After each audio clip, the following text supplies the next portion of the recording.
Hi, I'm Craig with ApplianceVideo.com. Today, we'll be taking a look at your door latch assembly on this Samsung gas oven.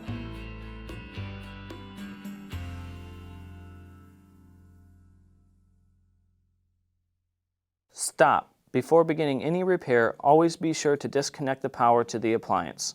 It is also recommended to test the outlet for the proper voltage. Remember to also turn off the gas. The main reasons why you'd be replacing your door latch assembly would be if the unit will not lock for self-clean, or it may not unlock after self-clean. Now, click on the link below to view this repair video.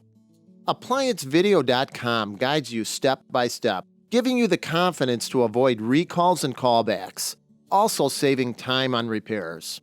Whether you're up against an uncommon repair or the latest appliance on the market, our videos have been created with you in mind. Our growing library of videos have been produced using our factory-certified technicians who have extensive infield experience over the past 30 years. ApplianceVideo.com provides high-quality repair videos that anyone can follow, regardless of their skill level. We are here to help. Click on the link below to view this repair video, and let us help you do it right the first time.